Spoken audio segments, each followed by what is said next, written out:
Apakah bunuh diri solusinya? Sebab kami mau, saudara-saudara, supaya kamu tahu akan penderitaan yang kami alami di Asia Kecil. Beban yang ditanggungkan atas kami adalah begitu besar dan begitu berat, sehingga kami telah putus asa juga akan hidup kami. Bahkan kami merasa seolah-olah kami telah dijatuhi hukuman mati. Tetapi hal itu terjadi supaya kami jangan menaruh kepercayaan pada diri kami sendiri, tetapi hanya kepada Allah yang membangkitkan orang-orang mati. 2 Korintus 1 ayat 8-9.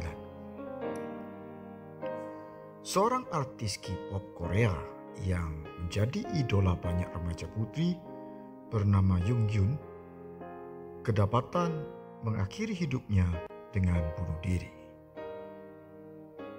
Jika kita melihat di permukaan, kita bisa bertanya-tanya, persoalan seberat apa yang membuat artis tenar yang memukau dan yang membangkitkan semangat banyak anak muda di Asia ini justru sampai putus asa?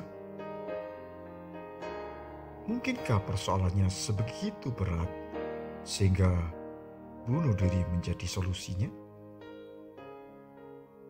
Bagaimana dengan kehidupan Anda? Pernahkah Anda berputus asa? Mungkin karena merasa beban yang Anda tanggung demikian berat.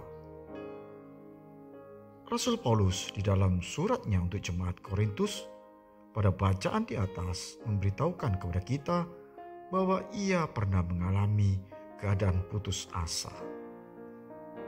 Bahkan ia ungkapkan perasaannya seolah-olah seperti seorang narapidana yang divonis hukuman mati.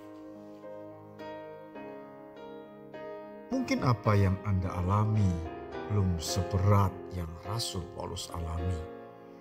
Anda berputus asa hanya karena ditipu orang atau karena diputus pacar, atau apapun keadaan Anda.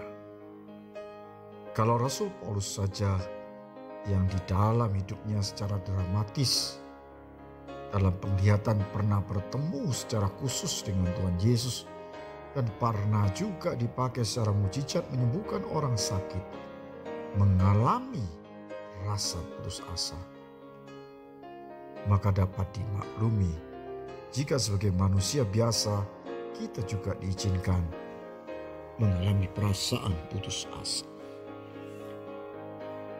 Dari keadaan putus asa ini, kita bisa mengambil pelajaran seperti halnya Rasul Paulus, bahwa keadaan ini Tuhan izinkan dengan maksud supaya kita juga tidak menaruh kepercayaan pada diri sendiri, tetapi hanya kepada Allah.